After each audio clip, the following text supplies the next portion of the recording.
E nós estamos de volta com mais notícias do Brasil e do mundo desta terça-feira. 147 mortos e mais de 77 mil pessoas em abrigos. Os números da tragédia no Rio Grande do Sul impressionam e não param de aumentar, assim como o nível do Guaíba. Na manhã de hoje, o nível do rio está em 5 metros e 19 centímetros, mais de 2 metros acima da cota de inundação, que é de 3 metros, o que fez com que muitos moradores abandonassem suas casas novamente, como é o caso do bairro Lame, na zona sul de Porto Alegre. Muita gente tinha voltado depois que as águas baixaram e essas pessoas foram surpreendidas por um novo alagamento. E olha só, a queda na temperatura também preocupa a população do estado. A previsão é de mínima de apenas 9 graus no decorrer do dia em Porto Alegre, o que deve tornar ainda mais difícil a situação nos abrigos. E essa frente fria deve permanecer por toda a semana. Por isso, é muito importante a doação de mais cobertores e roupas de frio.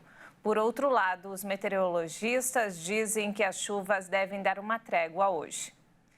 Em mais um gesto de solidariedade dos brasileiros que se mobilizam para ajudar o Rio Grande do Sul, dessa vez foram as vítimas da tragédia em Brumadinho que autorizaram um repasse de R$ 2.200.000 ao Estado gaúcho. Esse valor é parte dos recursos pagos pela mineradora Vale a título de indenização pelo dano moral coletivo gerado na tragédia em Brumadinho, ocorrida em janeiro de 2019. E mudando de assunto, olha só, a Petrobras registrou queda de quase 38% no lucro líquido em comparação com o mesmo período de 2023. Em nota publicada nesta segunda-feira, a empresa disse que o resultado veio após menores volumes de vendas, redução do preço do petróleo e da margem do diesel. A Petrobras anunciou nesta segunda-feira um lucro líquido de 23,7 bilhões de reais no primeiro trimestre. Entre janeiro e março do ano passado, o resultado havia sido de mais de 38 bilhões de reais. Segundo a empresa, o resultado é fruto dos menores volumes de venda, da redução do preço do petróleo e da margem de diesel. O resultado trimestral também ficou 23,7% abaixo dos mais de 31 bilhões de reais reportados no quarto trimestre de 2023. A petrolífera anunciou um pagamento de dividendos e juros sobre capital próprio de 13,45 bilhões de reais, equivalente a R$ 1,04 por ação ordinária e preferencial em circulação.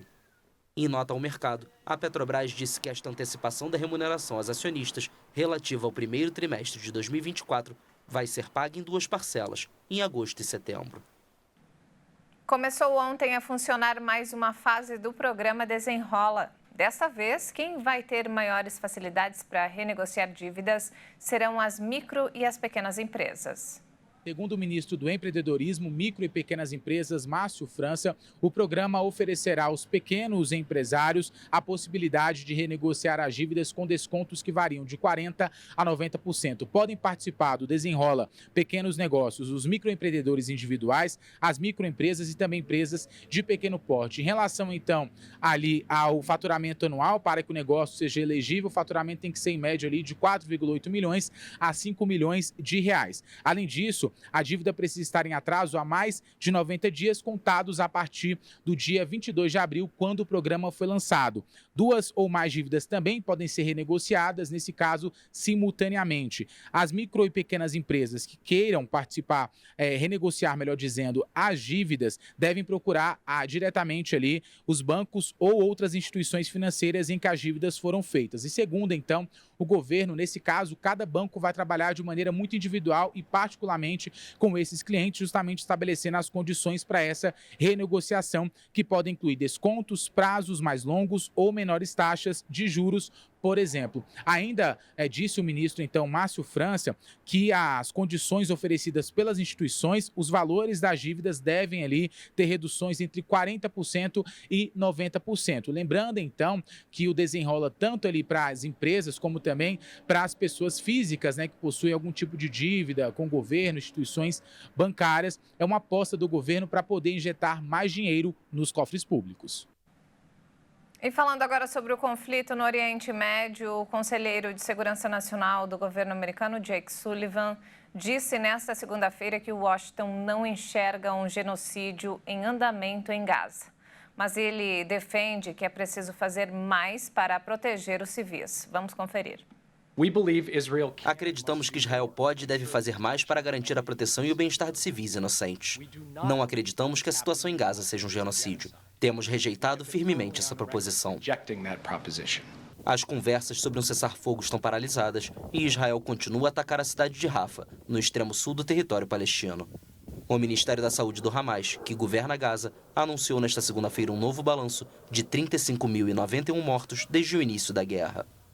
O conflito começou em 7 de outubro, quando milicianos do Hamas atacaram o sul de Israel, deixando mais de 1.170 mortos, em sua maioria civis.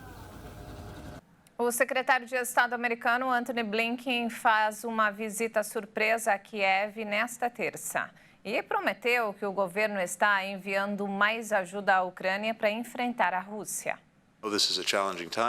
Sabemos que este é um momento desafiador, mas também sabemos que no curto prazo a assistência está a caminho. Parte já chegou e mais chegará. Isso fará uma diferença real contra a agressão russa em curso no campo de batalha. Estamos determinados, junto com muitos outros aliados da Ucrânia, a garantir que tenham sucesso no campo de batalha. Estamos igualmente determinados a que, com o tempo, a Ucrânia se mantenha firme. Blinken chegou de trem à capital ucraniana procedente da Polônia para uma visita que não havia sido anunciada, coincidindo com a grande ofensiva da Rússia no nordeste da Ucrânia. Esta é sua quarta visita desde o início da invasão russa, em fevereiro de 2022, e acontece poucas semanas depois da aprovação no Congresso americano de um pacote de ajuda de 61 bilhões de dólares para a Ucrânia, que passou meses bloqueado por questões de política interna nos Estados Unidos, em um ano de eleição presidencial. A Rússia iniciou na sexta-feira uma ofensiva surpresa contra Kharkiv, a segunda maior cidade da Ucrânia no nordeste do país, perto da fronteira comum. O Estado-Maior ucraniano admitiu que as tropas de Moscou obtiveram sucessos táticos. O atacante Mbappé foi eleito o melhor jogador do campeonato francês pela quinta vez consecutiva antes de sua saída do Paris Saint-Germain. Apesar de ter feito uma temporada discreta para um jogador de seu status, o astro Kylian Mbappé se despede do Paris Saint-Germain em grande estilo. O atacante foi eleito nesta segunda-feira o melhor jogador do campeonato francês pela quinta vez consecutiva. Mbappé, que no domingo fez seu último jogo no Parque dos Príncipes com a camisa do PSG, amplia assim o próprio recorde de jogador que mais vezes recebeu o troféu. O prêmio é entregue pelo Sindicato de Jogadores Profissionais da França desde 1994. Os premiados são escolhidos pelos votos de seus companheiros. Mbappé superou amplamente outros postulantes, como o companheiro de PSG Ousmane Dembélé e o meio-campista Pierre Leesmelou do Brest. E essa edição fica por aqui. Mais informações daqui a pouco, à 1 da tarde, com Daniela Parisi. Muito obrigada pela companhia, um ótimo dia para você.